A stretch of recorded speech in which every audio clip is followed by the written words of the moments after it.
J'ai eu juste le temps d'arriver, c'était des chiottes à ras de terre, comme il y en avait dans tous les quartiers. Je me suis soulagé, je suis resté un petit moment, j'ai tiré un peu sur la chasse. J'ai rendu tout le coin tout propre, je me suis un peu essuyé la gueule. J'ai cherché un robinet sur le palier, j'en ai trouvé un. Je me suis rincé, puis je me suis lavé la queue. Je me suis mis un petit peu d'eau sur le visage et puis sur les cheveux, de manière à me présenter propre comme un sou. Je l'ai retrouvé sur le plumard. Il me dit alors ça y est, je dis ouais ça y est. Je te fais un drôle d'effet. Je dis non c'est pas ça, j'ai un peu bu avant de te rencontrer, puis les jetons et tout le reste quoi, tout le Saint-Frusquin. Alors elle s'est glissée sous les draps. On a compris tous les deux que c'était fini. Je me suis bien carré contre elle. On a mis un petit tas de cigarettes au milieu, puis la boîte d'allumettes. Alors on a bombardé, on a rendu la chambre opaque. On s'est isolé comme ça. Et elle a repris là où elle avait laissé, c'est-à-dire me mettre au courant, m'affranchir, quoi. J'ai eu droit à ces 3 tentatives. Alors la première, bon, elle s'est taillée avec un type. Et pas longtemps. Son vieux s'était boré, Grifton. Puis ça n'allait pas avec la vieille, qui sans arrêt lui filait des chicorées, quoi. Un jour, elle en a eu marre et elle s'est taillée avec le premier type qui est venu. Qui lui, ben ça changeait pas de rengaine, qui s'est mis aussi à lui filer des chicorées. Et comme le vieux, enfin le sien, il est venu en perme, il avait l'air de tenir à sa fille. Et puis elle disait qu'elle tenait encore au vieux. Ben, il l'a cherché, il l'a retrouvée, c'était facile. Puis elle voulait qu'on la retrouve. Il a rien foutu sur la gueule, il l'a fait revenir à la maison. Et puis il s'est retaillé après sa perme. Il avait fait faire une promesse qu'elle n'a pas tenue. Ça a recommencé avec la mère, et puis vas-y, elle s'est retaillée. Alors là, elle commençait à découvrir autre chose. Comme moi, elle s'était mise à gratter un peu. Elle travaillait, paraît-il, dans le papier d'emballage. C'est des grands rouleaux. Puis là-dedans, ben, elle en a eu marre. Et elle a découvert ce qu'elle connaissait depuis longtemps, mais qu'elle pouvait, avec ses fesses, enfin avec son petit chat, comme elle disait, qu'elle pourrait avoir une vie, enfin disons, différente. Ça lui a semblé facile. Surtout qu'elle était puis qu'elle était encore chouette. Alors ça marchait tout seul, elle s'était mise à faire des pas sans en être crevée le soir, avoir mal au chum. Il y avait des boutons, des rougeurs, elle s'est mise à redouter la maladie, mais pas de maladie. Seulement parce qu'elle en mettait de trop. Elle avait découvert le type qu'il fallait, qui ramassait le pognon, qui en laissait très peu. Mais elle était d'accord pour tout. Le gars, il exigeait de plus en plus, mais l'exode est arrivé, enfin. Les frites sont rentrées. Son mec, il s'est taillé. Alors elle en a cherché un autre, puis elle l'avait trouvé. Et elle en était là en ce moment. Alors elle est repartie encore d'un grand rire. Elle m'a dit, tu vois, faut bien essayer au moins 3 fois. Alors aujourd'hui, ben, tu dois te dire que t'as fait un coup pour rien, quoi. Alors j'ai refusé, j'ai dit, non, c'est pas vrai, c'est pas parce que toi, t'as... Non, moi, ça marche. Je me suis carrément ouvert à elle. Je lui ai dit, j'ai ce qu'il faut pour tenir le coup.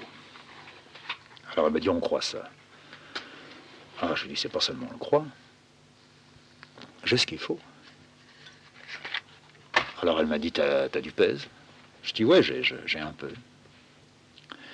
C'est ta paye. Je dis, non, c'est pas ma paye, c'est le fric de ma vieille, quoi. Alors elle a reconnu qu'elle n'aurait pas fait ça. Qu'elle n'aurait pas pompé, même si ça allait très mal entre sa mère et elle. Elle n'aurait pas pompé dans son morlingue. Bon, je dis, j'ai pas pompé dans son morlingue, enfin, c'est... Ma mère, elle est pipelette et elle avait touché 3 termes. Alors j'ai ramassé ça. Alors elle a sifflé entre ses dents, puis elle m'a dit, ben, si ta vieille apporte le paix, ben, tu vas te faire choper, ou si tu te fais pas choper tout de suite, quand tu te feras choper, les flics, ils auront ce qu'il faut, quoi, pour te coincer. Oh, t'es môme, enfin, t'as 16 ans, bon, ben, ça ira pas loin, mais Surtout en ce moment, quoi, on est un peu large avec tout ça, mais tu verras, cette fille-là, tu l'auras au cul pendant des années, quoi. Alors moi, je le voyais venir. Je passais la nuit avec elle, je reprenais mon métro et je rentrais à la maison, puis je remettrais mon fric dans un coin. Alors je l'ai laissé déblatérer toute la nuit. Puis à 6 heures, ben, elle m'a dit on va aller boire un jus. Alors elle s'est levée, elle a fait un petit brin de toilette. Moi je me suis bien peigné. On est redescendu dans la rue, on a bu un jus ensemble et j'ai sorti mon fric, j'ai payé quoi. Puis j'ai dit si tu veux je peux t'enfiler un peu. Alors, elle m'a dit qu'elle voulait pas me toucher. Elle m'a dit tu rentres et c'est tout. Tu viendras là de temps en temps, je te verrai. T'as qu'à demander Mireille. On fera ça comme des frères et sœurs. Je l'ai laissée là, dans son bistrot. Elle m'a vu partir, j'ai fait un petit signe de la main. Puis j'ai marché. J'ai marché un peu droit devant moi, enfin droit en tournant dans les rues.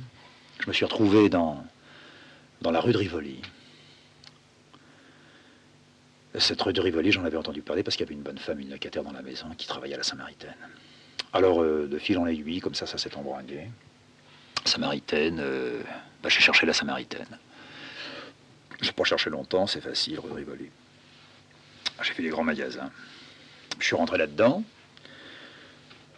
Alors, au départ, j'étais tombé là où il fallait pas. Enfin, là où il fallait pas, d'ailleurs, je savais pas ce que je cherchais, mais marcher dans les grands magasins.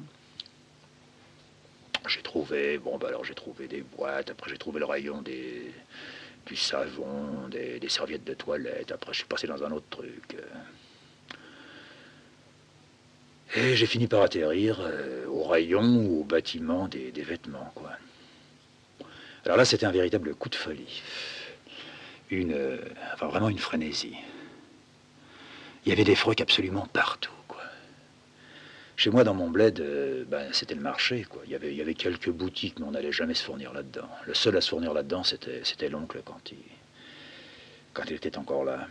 Il voulait pas se fournir sur les marchés parce qu'il trouvait que c'était pas bien, qu'il n'y avait pas à l'intérieur la petite étiquette. Lui, il voulait l'étiquette.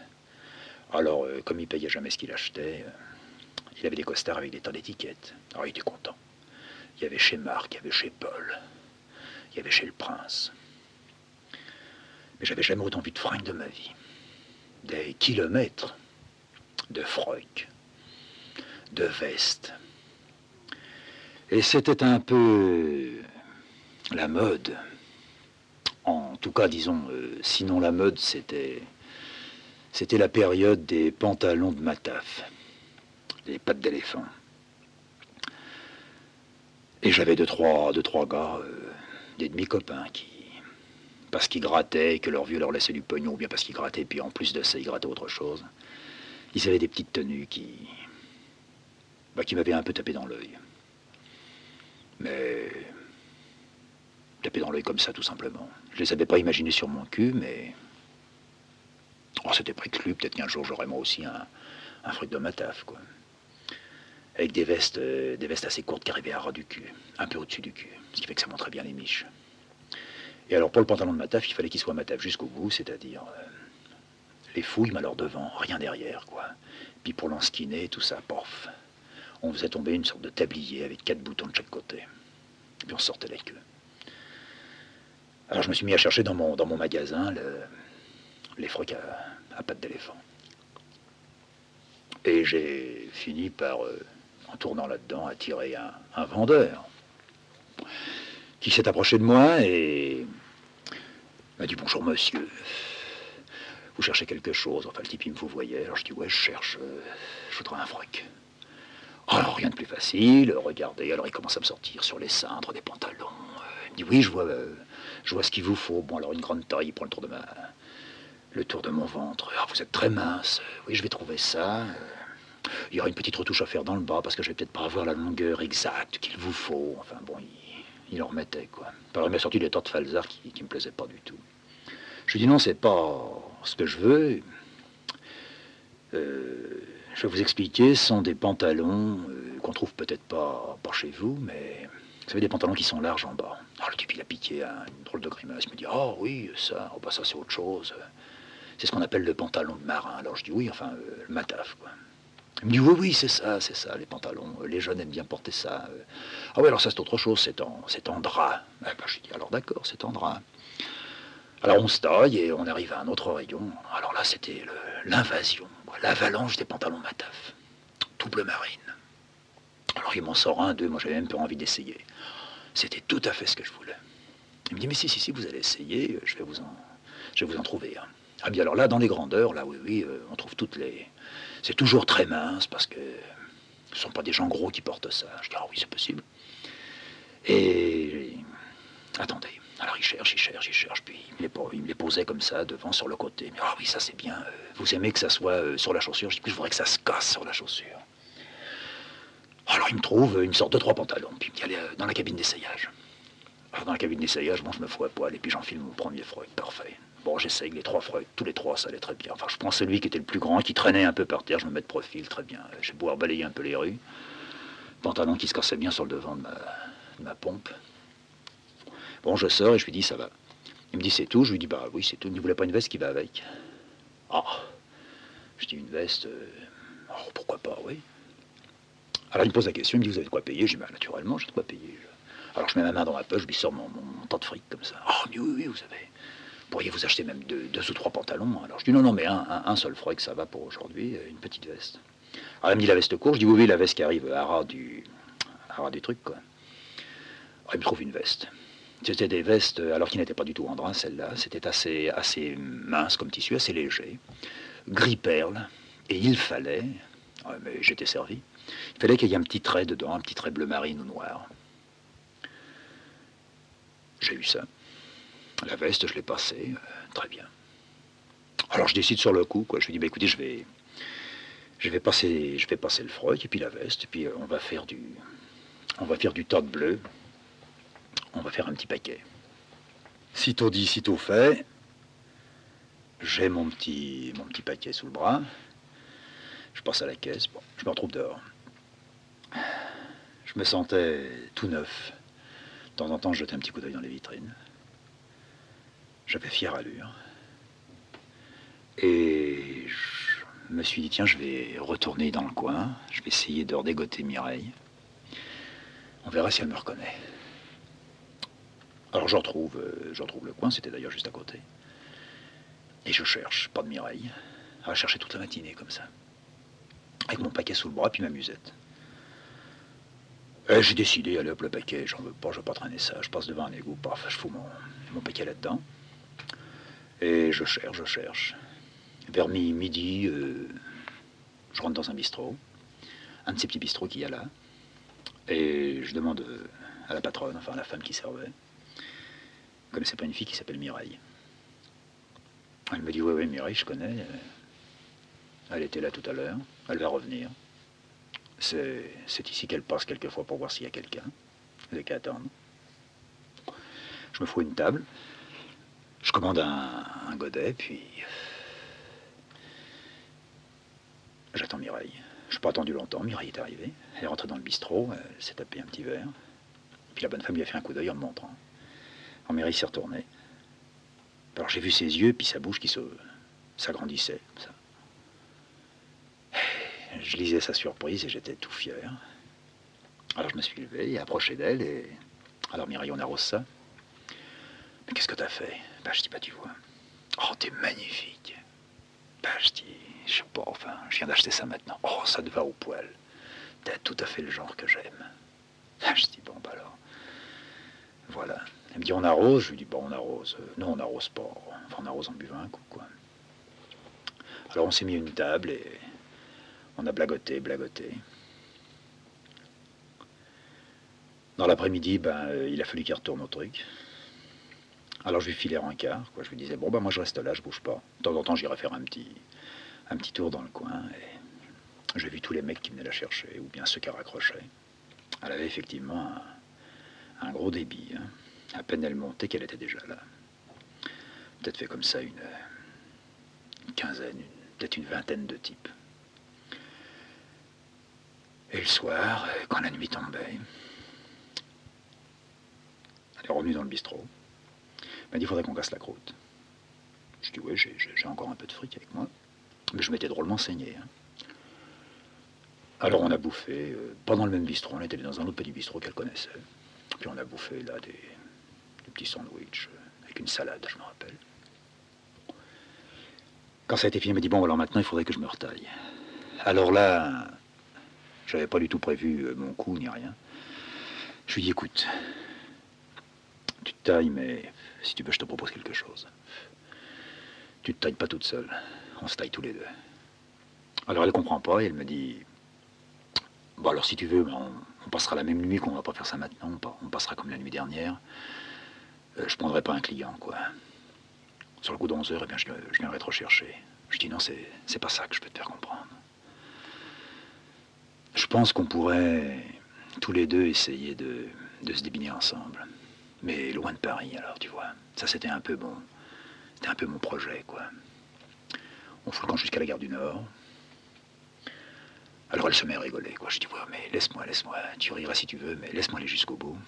On va jusqu'à la gare du Nord, on prend un bifton. C'est moi qui paye. On a de quoi tenir, je suppose, une bonne dizaine de jours. Alors on pourra s'organiser pendant ces 10 jours-là. On va chercher un hôtel, là où on descendra. On prendra un petit boui-boui de rien du tout pour économiser un peu. Puis on va faire un bout de route ensemble, quoi. Alors elle avait fini de rigoler. Petit à petit, ça s'éteignait, puis le maquillage qu'elle avait ne réussissait pas à dissimuler à la fois sa terreur et j'en suis certain, un nouvel essai. Pendant quelques secondes, elle m'a regardé sans y croire. Je savais que je déconnais à plein tube, enfin je me doutais un peu, que ça pourrait peut-être pas très bien se faire. Mais je voulais aller jusqu'au bout. Je suis le type à mettre des choses en route et à les respecter pendant un temps. Ensuite ça craque, et ben je respecte autre chose. Mais là je voulais tenter le paquet. Et alors, enfin je dirais pas à ma grande surprise, mais j'étais à la fois surpris et convaincu. Elle m'a dit, bon, ça marche, alors il faut foutre le camp tout de suite d'ici parce que j'ai mon Jules qui va venir faire un tour. On s'est levé, puis comme des flèches, on s'est débiné. On a cavalé dans la rue. Je me souviens, on est repassé en dessous de la Samaritaine et je me suis mis à rigoler en passant la Samaritaine. Au mec là qui me sortait des grands, ah oui, ça vous ira très bien, oui, c'est tout à fait votre genre. J'avais la musette qui continuait à sauter dans mon dos, puis elle qui me tenait par une main. Je la tirais plutôt qu'elle marchait. On s'est engouffré à la première bouche de métro qu'il y avait. Ça devait être les Tuileries. Et puis, premier métro qui s'est présenté, allez hop, on a monté dedans, on s'est débiné. On s'est retrouvé à la Concorde, elle m'a dit, viens, on descend ici, on va changer. T'es sûr, la gare du Nord? Je dis, oui, la gare du Nord. T'as quelqu'un là-haut? Je dis, gare du Nord, on verra. Alors, on a pris les correspondances, et puis on s'est retrouvé à la gare du Nord, un quart d'heure après. On a foncé comme si moi, toute ma vie, je n'avais fait que sortir de la bouche du métro de la gare du Nord pour rentrer dans la gare du Nord. J'ai trouvé les guichets sans les chercher. Et j'ai sorti mon fric et j'ai dit 2 bifetons pour Amiens. Je crois qu'il m'a débité 2 bifetons pour Amiens. À quelle heure est le train? Alors, il fallait attendre. Il y avait un train le soir qui partait. On a attendu ça dans le buffet de la gare, elle était littéralement terrorisée. T'es sûr qu'il nous a pas suivis? Il y a un gars qui nous regardait dans le métro. Il me semble que tout à l'heure, quand on prenait les billets, enfin, c'était la sérénade, quoi. Je dis, non, il n'y a personne. Je t'assure, il n'y a personne. Puis dans le buffet, il y avait pas un chat, quoi. Alors elle voyait les types de dos qui buvaient comme ça. Elle était convaincue que c'était lui. Alors j'effaçais en vitesse sa peur. Je dis, mais non, mais il serait pas habillé comme ça. Ah oui, t'as raison, bon. Puis des gars qui rentraient, avant qu'ils poussent la glace, ils venaient de la pénombre. Elle dit, ça y est, le voilà. Alors elle se penchait, elle baissait la tête, elle faisait comme si elle rangeait ses souliers. Puis, au bout d'un moment de terreur, elle m'a dit, mais tu me défendras? Je lui ai dit, il viendra pas. Pas besoin de te défendre, il viendra pas. On a pris le dur, puis on a roulé. Quand on était arrivé à Amiens, c'était encore le couvre-feu, alors on est resté dans la gare d'attente, dans la salle d'attente. On a attendu que ça se passe. Puis vers 6h, 5h30, 6h, on est allé boire un pot. On a déambulé dans Amiens. Alors là, a commencé à me poser des questions. Qui tu connais, Amiens, etc. Alors, j'ai avoué, je connaissais personne. On a trouvé Ce qu'on cherchait, c'était pas difficile dans un petit quartier. L'hôtel, enfin, il y avait que des hôtels. Elle avait l'air de se trouver bien que si un hôtel n'était pas seul dans un coin. Moi, j'avais trouvé ce qui me semblait aller pour nous. Un peu en retrait, quelque chose qui semblait très tranquille. Et puis pas très loin, j'avais entendu des bruits de moteur. Et j'avais pensé tout de suite, bon ben, ça serait ça, la chambre d'hôtel, et puis on travaillerait tous les deux dans une usine. Il y avait certainement des usines dans le coin. Et elle était affolée qu'il n'y ait qu'un hôtel. Elle a dit non, ça va pas, on va se faire chier là-dedans. Puis c'est pas un hôtel comme ça qu'il faut. Alors je l'ai laissé faire. Elle a retrouvé l'hôtel qui, de loin et de près, lui rappelait un peu les hôtels qu'on connaissait. Alors là, les hôtels se touchaient les uns à côté des autres. Il devait être 7 heures par là. On a très vite retrouvé les putes dans la rue. Elle s'est mise à sourire. Alors je dis non, c'est pas par ici qu'il faut qu'on reste. Elle me dit si, c'est par ici qu'il faut qu'on reste. Je dis non. Enfin, on trouvait pas de chambre à louer. On en a déniché une, dégueulasse. Et puis, on s'est installé, on s'est foutu sur le lit. Et la première chose qu'elle a faite, elle a écarté les jambes, elle a commencé à se chatouiller. Elle m'a dit, allez, viens. Or, j'ai tiré un coup, mais à la fois à la sauvette et je commençais à me décourager. Ce que j'avais pensé, c'est on passerait notre journée à chercher un turbin, quoi. On a cassé la graine à midi ensemble, et puis je l'ai traîné dans l'après-midi, dans le coin que j'avais repéré. J'avais raison, c'était vraiment un coin à usine. Il y avait des ardoises avec l'embauche marquée dessus. Et c'était un jour de peau. On demandait aussi bien des hommes que des femmes. Et qui plus est, sans profession, des manœuvres. Manutention. Alors je dis, bah écoute, allez hop, on essaye. On rentre. Alors elle m'a dit, je te laisse rentrer tout seul. Je dis, non, on rentre tous les deux. J'étais sûr que si je rentrais, je ne la retrouvais pas en sortant.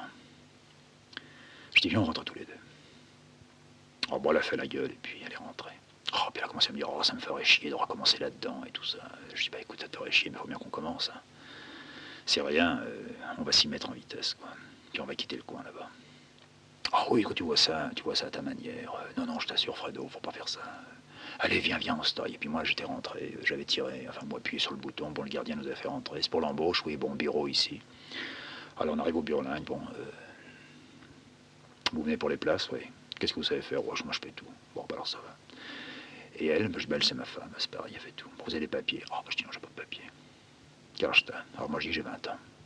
Alors elle dit, regarde, t'as 20 ans, t'as pas de papiers, puis t'es pas gristant. Je dis non, j'ai eu mes 20 ans il n'y a pas longtemps. Et comme il avait tellement besoin de type, il m'a dit, bon, bah, tu me ramèneras ta carte demain quand tu commenceras, mais si tu la retrouves pas, il faudra que tu en demandes une, quoi.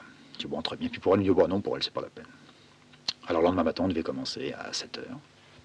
C'était un truc qui était très simple. J'ai compris qu'il fallait faire, moi, en tous les cas, j'aurais un marteau, des clous, puis je clouerais des caisses d'emballage, et puis alors elle serait dans le magasin à côté, où on mettrait je sais pas, les produits, ou je sais pas qu'est-ce qu'ils foutaient là-dedans. Alors on est revenu à l'hôtel. Alors le soir, ça grouillait de mecs qui cherchaient. Et ça a rapidement râlé, quoi. Ils ont vu qu'avec Mireille, quand elle marchait avec ses talons à faire du bruit par terre. Et puis, elle pouvait pas marcher sans se dentiner, sans faire marcher les miches. Moi, avec mon petit uniforme, là, j'étais pas son mec, mais j'étais un type qu'elle venait de draguer, et on n'allait certainement pas passer 2 nuits là-dedans sans avoir des salades. On est revenu dans la chambre. Je lui ai dit que sur le coup de 9-10 heures, on irait certainement casser la graine, mais elle n'a pas voulu. Elle s'était renfermée. Je voyais que ma combine l'enchantait pas. On a passé la nuit, elle et moi, sans dormir, mais sans parler. Il lui arrivait, par-ci par-là, de se tourner vers moi, d'essayer de m'embrasser, de remettre un peu la gomme. Elle le faisait sans conviction, et moi, je répondais pas du tout à ses appels. Mais elle n'a pas remis ça sur l'usine et carton d'emballage. De temps en temps, elle disait seulement, ça me ferait chier, mais c'est tout. Moi, je faisais comme si j'avais pas compris ou pas entendu. Je laissais marcher la gomme. Puis à 6 heures, quoi. Je me suis levé. Puis je me suis habillé, puis j'avais un petit peu de barbe. Enfin, j'étais pas très propre pour aller gratter la première journée. J'ai dit, il faudrait quand même qu'on aille boire un jus avant. Elle m'a dit, oui, d'accord. Puis on est allé boire un jus. On a retrouvé la boîte. Et ben, on a été embauchés. On m'a même pas demandé ma carte ni rien. Je me suis retrouvé avec un darek dans les mains et puis une paire de clous. On m'a montré très rapidement ce qu'il fallait faire. J'en avais pour la vie si je voulais clouer tout ce qu'il y avait là-dedans. Et puis j'ai vu Mireille qui se taillait. C'était une bonne femme qui était venue la chercher. Et puis on commençait déjà à se tutoyer, ça marchait. Marie m'a regardé, m'a fait un clin d'œil. Et à midi, si on voulait, on pouvait bouffer une soupe à la cantine. Toute la matinée. J'avais sincèrement envie de pisser, je croyais que les chiottes des hommes touchaient ceux des femmes et que je pourrais les trouver là-dedans. Alors j'allais pisser, puis j'appelais Mireille. Mireille, t'es là? Oh, Mireille. Puis ça répondait pas. Alors je me suis mis à regarder par-dessus les chiottes, et puis j'ai essayé de rentrer dans les chiottes des femmes. Il n'y a pas de Mireille. J'ai regardé un peu de loin dans son atelier, puis il fallait que je revienne. Alors j'ai recommencé, j'ai enfoncé mes clous, j'ai tapé, puis une demi-heure après, hop, j'allais encore pisser. Puis juste avant la fin de la matinée, il y a l'espèce de contremaître, enfin le type qui était là, qui s'occupait de nous, quoi. Il m'a dit, dis donc, t'as une passoire, toi? Alors je comprends pas, je dis, non, je porte passoire. Il me dit, bah, enfin, t'as toujours envie de danskiner, qu'est-ce que c'est? Alors je dis, oui, enfin, aujourd'hui, je suis un peu comme ça, quoi, un peu fatigué, ça m'arrive, j'ai quelquefois tout le temps envie de pisser. Ah, bah, bon, bah, aujourd'hui, c'est un jour comme ça. Puis il avait vu Mireille qui était rentrée, il me dit, c'est ta môme. Je dis, ouais, c'est à moi. Il me dit, à midi, tu manges avec nous? Oui, à midi, je vais manger la soupe. J'ai dit, les femmes, elles mangent dans le même hangar, enfin, dans le même bâtiment. Il me dit, ouais, c'est la cantine, quoi. Tu verras, les femmes, elles sont dans le fond, on n'a pas le droit d'y aller tant qu'on bouffe. Mais quand on a fini de bouffer, ben, on va tous retrouver les gonzesses, et puis juste avant que ça siffle, bon, on blagote, quoi.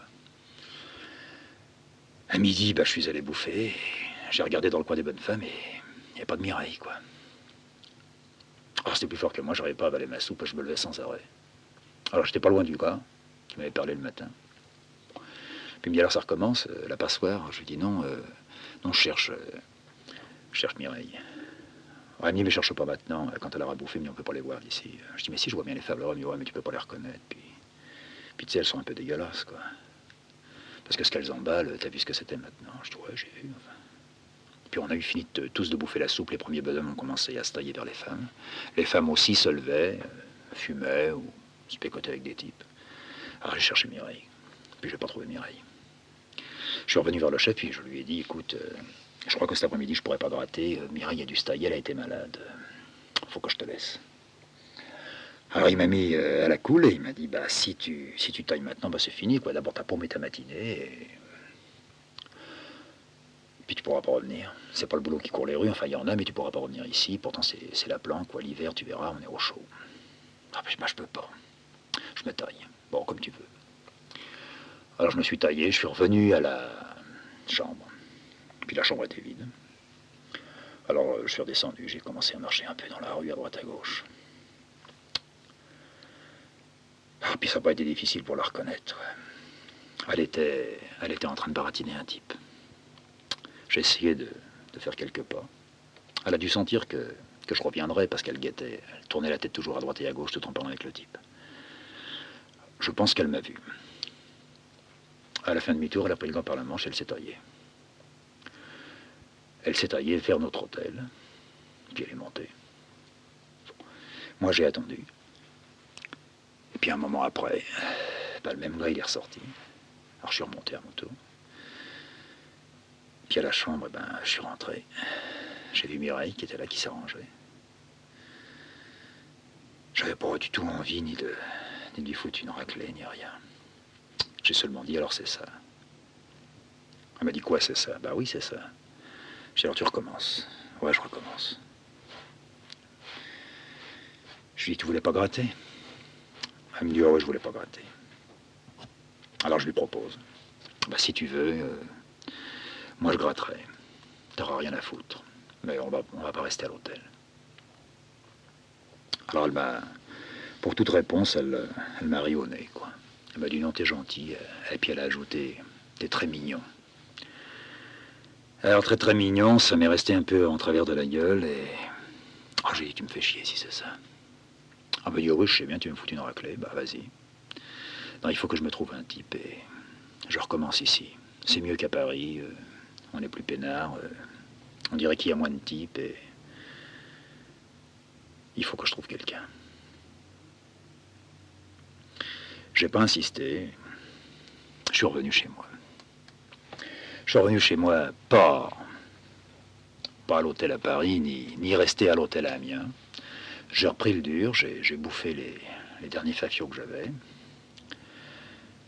J'ai pris le métro, je suis descendu à Pont-de-Sèvres et je me suis retrouvé dans la cave. C'était l'après-midi. La mère était là et la grand-mère aussi. En descendant les escaliers, je me suis annoncé. Pas besoin de les prévenir, ni d'ouvrir la porte et de dire c'est moi. Quand j'ai poussé la porte, elles savaient toutes les deux que c'était moi. Inutile de dire j'ai plus de fric. Rien que dans mon pantalon de ma taf et de ma veste, elles comprenaient que j'avais tapé dedans. Et que les 2-3 jours qui venaient de passer m'avaient servi à toucher le fond de la poche. Je suis allé vers mon lit, je me suis assis, puis j'ai attendu que ça vienne. C'est venu. Elle a sorti tout le grand jeu, avec les cris, puis après les larmes, puis après la tête dans les bras sur la table, avec les phrases usuelles, alors qui ne s'adressaient plus au père, mais qui s'adressaient à moi. Et alors lentement, la vieille commençait à jouer une comédie qui me débecta. Commençait à parler du père en disant que si c'était pas honteux de les laisser tomber alors que le père m'avait dit, enfin, etc. Alors ça, je les avais un peu moites parce que tout, mais pas ce genre de truc. Elle est venue vers moi. Jamais la vieille ne m'avait filé une baffe. Ou en tout cas, quand elle la filait, c'était une baffe qui partait très, très vite de très loin, mais qui venait mourir sur ma joue un peu comme une caresse. Enfin, ça se voulait être méchant. Elle a fait le même geste, mais la baffe n'est pas venue non plus. Et puis elle s'est assise à côté de moi, elle m'a prise par les épaules et elle a pleuré, elle a pleuré. Et elle me disait, tes yeux restent secs, t'as donc pas de cœur. J'ai haussé les épaules. Qu'est-ce que je t'ai fait pour que tu me fasses une chose comme ça? Tu te rends compte qu'il va falloir travailler pendant des mois pour que je puisse le rembourser au Probloc. Monsieur Sanson est déjà venu plusieurs fois et je lui ai dit que tu étais malade, tu étais à l'hôpital, il fallait que je paye. Alors il m'a dit, bon, ben on attendra, mais je pourrais pas attendre quand même indéfiniment. Alors moi j'ai seulement trouvé à dire le fumier, alors elle me dit, non, pas le fumier. S'il y a un fumier, c'est pas lui. Alors je dis, c'est pas moi non plus. Elle me dit, mais qu'est-ce que t'as fait? Qu'est-ce que tu avais besoin de t'acheter des... Enfin, tu me l'aurais dit, je l'aurais fait. Puis où tu es allé? Qu'est-ce que t'as foutu pendant tous ces jours-là? Alors j'ai repensé, c'était peut-être la dernière fois. Un tout petit coup à Mireille. Je l'ai revu dans la chambre quand elle m'a dit qu'il va me foutre une raclée. Puis je l'ai revu aussi le premier soir, quand elle s'est mise sur le lit puis qu'elle se chatouillait, avec son petit chat un peu entrouvert, puis qu'elle attendait.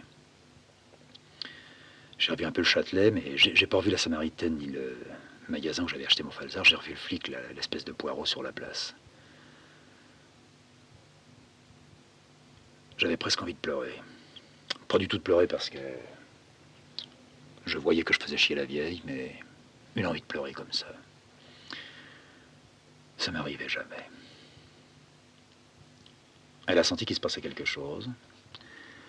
Alors elle a embrayé sur un tout autre discours. Elle m'a embobiné avec le père.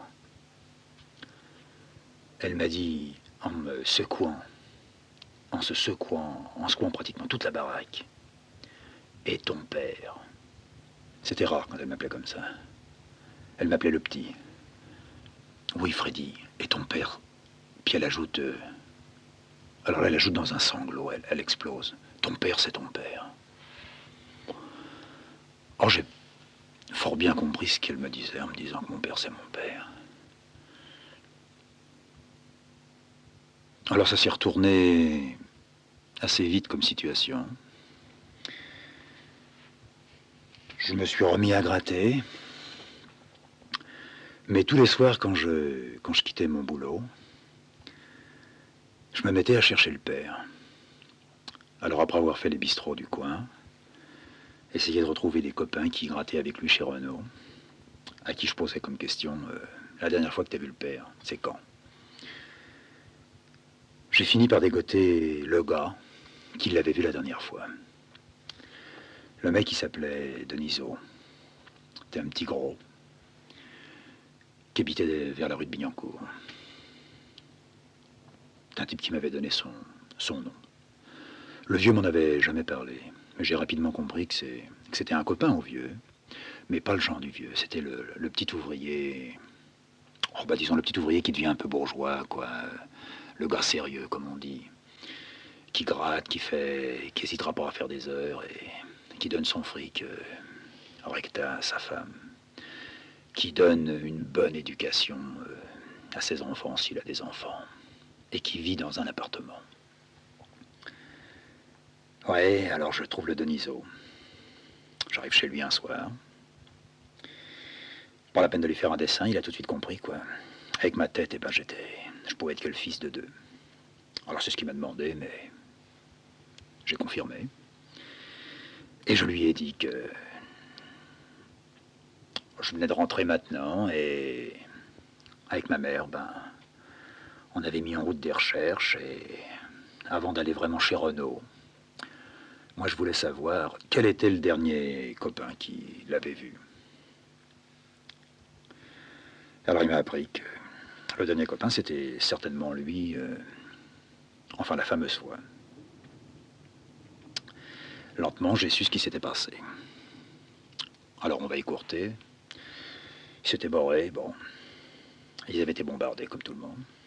De pas rêver à Saint-Nazaire ni rien. Et dans un patelin, je crois que c'était à Chartres. Donc c'était pas loin de Paris. Le lendemain matin du départ, il y avait eu un bombardement. Et le vieux s'était planqué avec lui dans le couloir d'une boulangerie, puis il y a une bombe qui était tombée pas très loin. Alors avant qu'il ait fini, je me suis mis à avoir peur. J'avais pas le temps de m'étonner, mais peut-être que tout ce que la vieille avait pensé était vrai, et disons que ça m'aurait fait bien chier que le vieux soit mort. Alors j'ai eu droit à tous les détails. Lui, le Denisot, il avait reçu mon père sur la gueule, quoi. C'est ce qui l'avait protégé. Mais le père, comme par avant, il avait tout chopé. Alors j'ai posé ma question, quoi. Quand tu l'as quitté, il était vivant ou pas? Et il m'a confirmé qu'il était vivant. Qu'il avait une saloperie, qui pissait son sang, qu'il avait foutu dans une ambulance peu de temps après, qu'on y avait fait un garrot, et que sa patte droite, ben, elle avait été pratiquement arrachée, quoi. Si ça tenait, c'était sans doute grâce à l'os. Il avait dû choper une tripotée d'éclats là-dedans, qu'il était tombé dans les pommes. C'est tout. Alors, fort de ce renseignement-là, alors je suis revenu à la maison. Et j'ai dit à la mère, eh ben, j'ai pas de renseignements, j'ai rien. Et les jours suivants, ben, je suis allé chez Renault, j'ai posé les questions.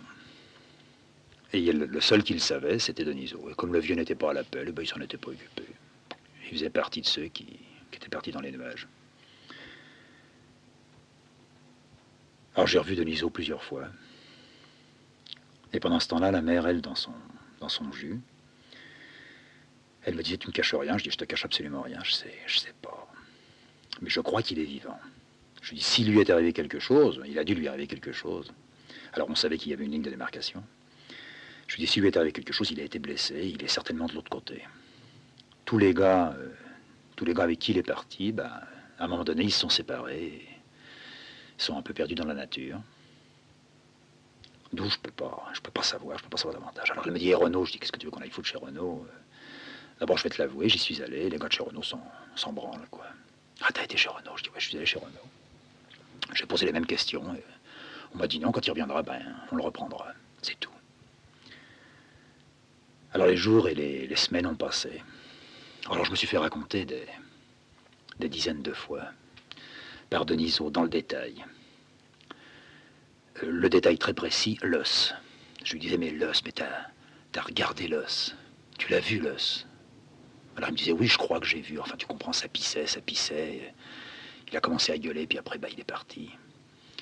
Ils ont fait un garrot. Je dis, alors quand ils ont fait le garrot, alors ça s'est arrêté. Il me dit, je sais pas, ils ont fait un garrot, ça pissait, quoi. Puis moi, je sais pas. Puis on était dans la fumée, dans la poussière. Je lui dis, enfin, tout ce qui peut lui arriver, c'est qu'on lui coupe la jambe, c'est tout. Il me dit, ben, peut-être. Il me dit, toi, qu'est-ce que tu penses? Je dis, moi, je crois que le vieux, il est de l'autre côté de la ligne et bah, qu'il a perdu sa guibole. Mais c'est tout. Et encore des semaines et des semaines. Et le jour est arrivé où on a reçu une petite carte, genre de carte postale par la Croix-Rouge, sur laquelle, ben, on a tout de suite reconnu l'écriture du père. Il était à Châteauroux, dans un hôpital de bonne sœur, disait-il. Il avait une saloperie à la patte.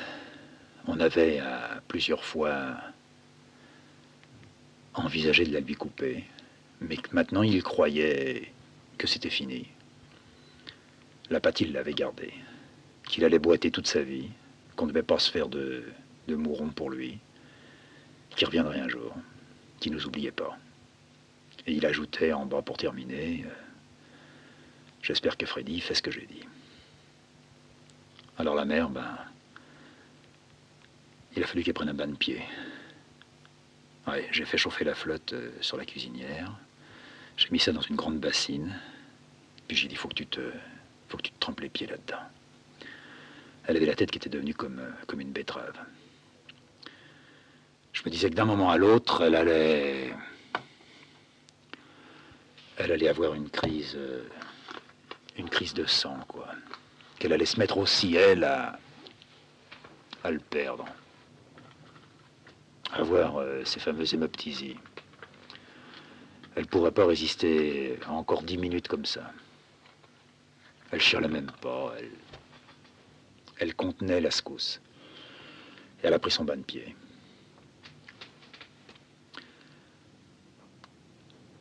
Alors les jours ont passé encore une fois, et il y avait de temps en temps un mot du père. Mais ça a été long, ça a demandé des mois.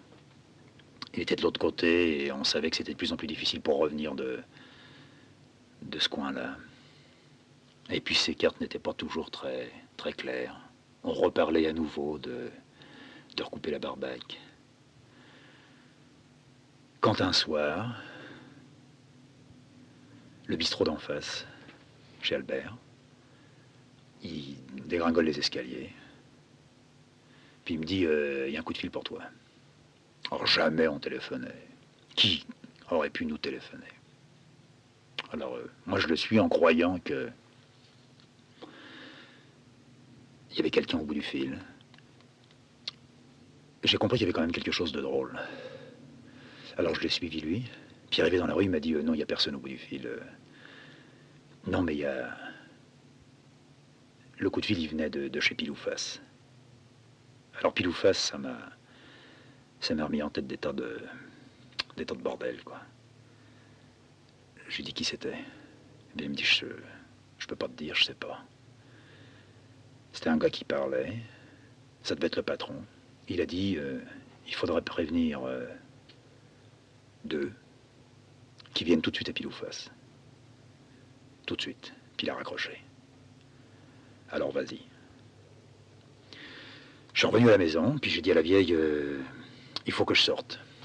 Mais elle avait senti le vent. Elle dit, je te suis. Je dis, non, non, c'est pas la peine. J'ai rencard dans un bistrot. Alors, pas de question. Ça serait passé peut-être 8 jours avant. Elle m'aurait dit, rencard dans un bistrot, qu'est-ce que c'est que ces combines et tout ça. Là, rien. Pas de question. Elle enfile son manteau. Elle se fout son fichu sur la tête. Puis elle me dit, allez, on y va. Elle me dit, où c'est? Ben, j'y vais, tu verras. Alors, on a marché dans Boulogne. On est arrivé vers Marcel Samba. Et à la vue de loin, pile ou face, c'était un peu éclairé, quoi. Enfin, il y avait les vitres toutes peintes en bleu, mais on voyait que c'était un bistrot. C'est là qu'elle m'a dit, c'est chez pile ou face? Je lui ai dit, ouais, c'est là. Elle a cherché, qu'est-ce que je pouvais venir foutre là? J'avais bien vu qu'elle sentait comme moi. Mais pas plus elle que moi, on se le formulait. Et en tous les cas, on se le disait pas. Moi, je repoussais une idée. Une idée que je ne laissais même pas se développer en moi pour pouvoir la signifier et mettre des noms. J'ai dit à la vieille, écoute, tu vas rester dehors. Je sais pas qui est là. Je suis jamais rentré pile ou face. Alors tu vas rester dehors, tu vas attendre. Puis je vais demander au patron, puisque c'est le patron qui a téléphoné. Puis je vais lui dire qu'est-ce que c'est que ça. Elle a accepté. Je suis rentré dans le bistrot. Je suis allé directement au comptoir. J'ai vu le mec. Puis je lui ai dit, tout à l'heure, t'as donné un coup de fil. Moi, je suis deux. Alors qu'est-ce qu'il y a? Alors il y avait un peu de monde dans le bistrot. Il me dit, ah bon, bah si c'est toi deux, t'as qu'à aller dans le fond, là-bas, tu verras. Alors dans le fond, c'était l'arrière-salle avant de faire sortir les types, quoi. Dans la première salle, bah, j'ai pas regardé. Puis dans la dernière, eh ben, commencé à faire le tour des tables. Et ce soir-là, c'était vide. Il n'y avait personne, quoi. Alors j'ai regardé un bon coup une deuxième fois. Alors là, j'ai vu un mec, quoi. Un mec dans un coin, bon, ça me regardait pas. Mais il n'y avait rien, quoi. Il n'y avait pas de femme, il n'y avait pas de bonhomme. Alors je suis revenu. Puis j'ai revu le type et je lui dis, bah, non, moi je vois pas, je comprends pas. Il me dit, mais si, il y a un mec là-bas, va le voir. Alors je suis revenu dans la salle. J'ai regardé le gars. Oh, c'était un vieux mec, quoi, avec une énorme barbe, des cheveux très longs. Puis j'ai commencé à détailler sa tenue. Il avait un froc de bleu, mais un bleu un peu clair, un peu pâle. Un gros pull vert, et dans l'échancrure du pull vert, je voyais un petit maillot de marin rayé bleu et blanc, comme les matafs en ont. Puis le gars, avec sa tête, il m'a fait signe. Je me suis approché. J'ai tiré une chaise et je l'ai regardé. J'aurais pu passer la nuit à le regarder. Il fallait que je le redécouvre complètement. À travers son immense barbe et sa grosse moustache, puis les cheveux comme un fou, ils surtent. Je voyais ses yeux.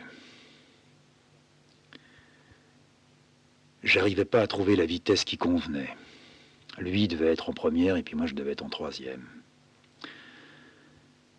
Le courant y passait très lentement, et avec les yeux qui le laissaient venir. Puis au bout d'un bon petit moment, j'ai regardé la bouche. Alors il y avait la bouche qui s'agitait. Une petite bouche que, là aussi, je redécouvrais très lentement, en dessous les poils, avec de temps en temps un petit bout de langue qui venait puis qui humectait tout ça.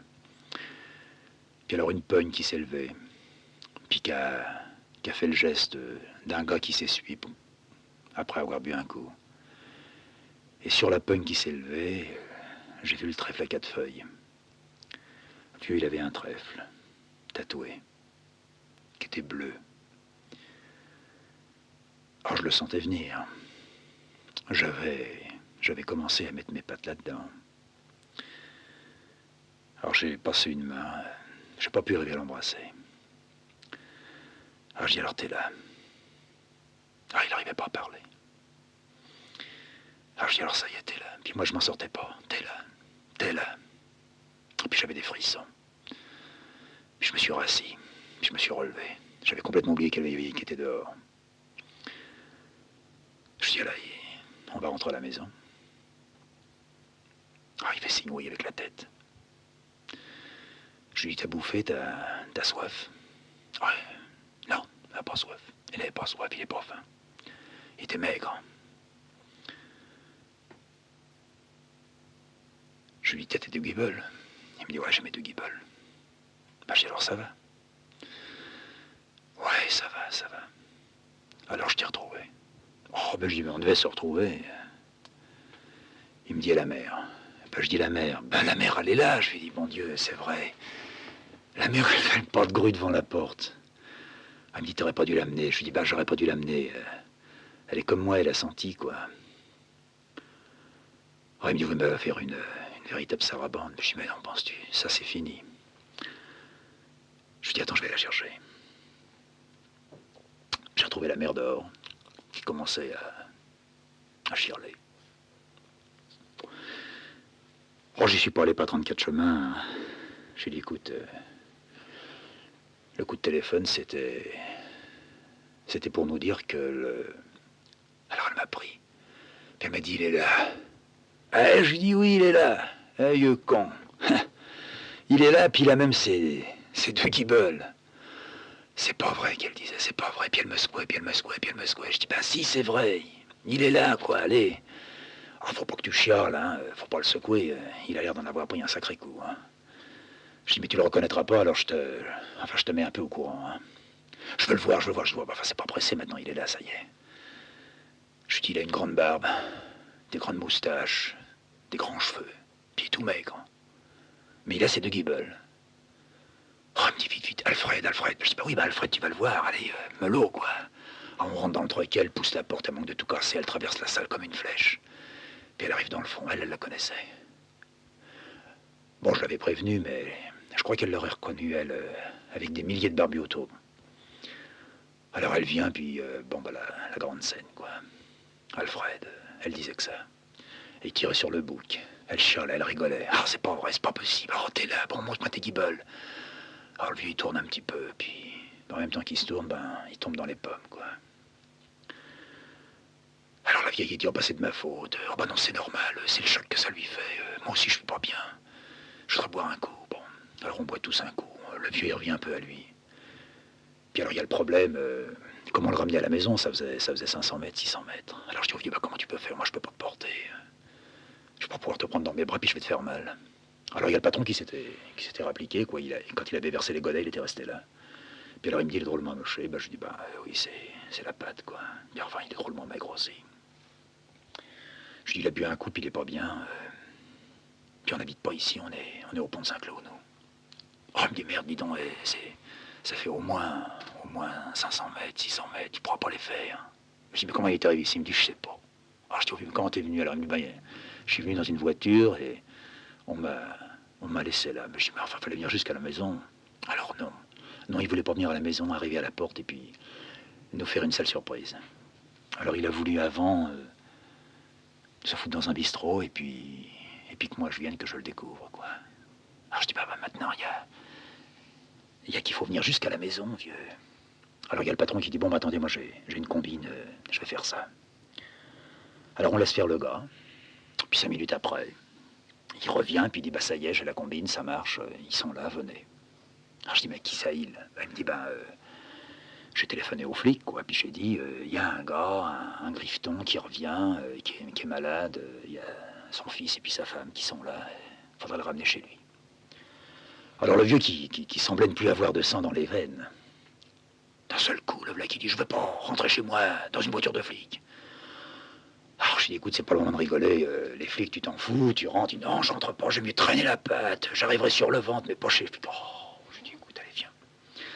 Oh, il a fallu le traîner, il y avait les cognes qui étaient gentils, qui disaient, mais faut aller doucement, pépère, et tout. Puis lui qui marronnait, qui disait, tout ça, ça me fait chier, tout ça, ça me fait chier. Alors les filles qui disaient, ah ouais, t'as raison, pépère, ouais, tout ça, ça nous fait chier, mais un jour ça changera. Alors lui disait, bah non, ça changera jamais, même après, ça changera pas. Tout le monde me fait chier. Alors j'avais qu'une peur, c'était qu'ils disent, puis toi aussi, tu me fais chier, enfin.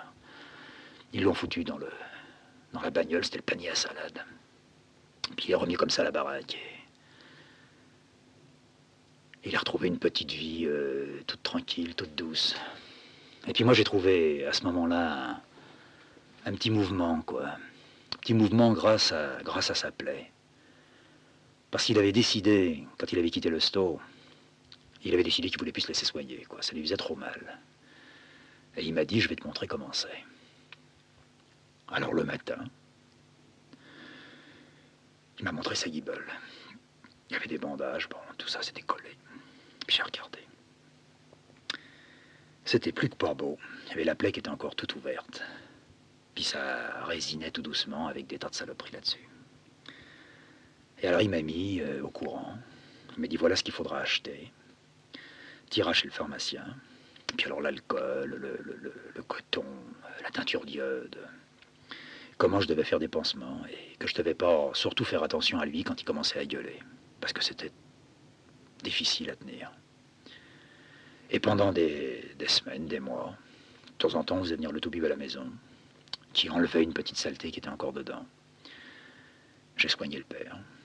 Tous les soirs, Non pas j'avais qu'un but, mais ma journée était pleine avec la jambe du père à nettoyer. Et il a fini par remarcher, mais remarcher en boitant. Et disons que c'est là qu'on revient au départ. L'après-midi où, après avoir mangé notre premier repas à l'appartement, des années après, ça devait faire 2 ans et demi, 3 ans après, où il a décidé d'aller faire un tour dans le quartier, avec la mère à son bras, ce qui s'était jamais vu. Et moi derrière. Peut-être la tournée des bistrots, mais même pas. Il a fait un petit tour dans le quartier, en boitillant. On est revenu à la maison, sans doute 1 heure ou 2 heures après. Et il avait une vieille bouteille qu'on a ouverte. On a liquidé ça tout doucement. Et pour lui, j'avais l'impression que c'était un cahier qui se terminait, un trait qu'il venait de tirer en dessous d'un paragraphe. Et qu'on allait attaquer maintenant sur la belle page blanche. Une vie toute blanche, autrement que nouvelle.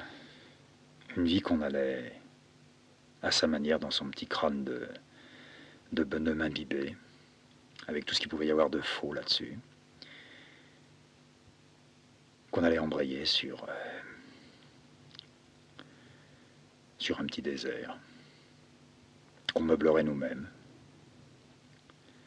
Et sans doute même dans son crâne, avec des promesses, je ne gueulerai plus, je me saoulerai plus, je ferai plus le con.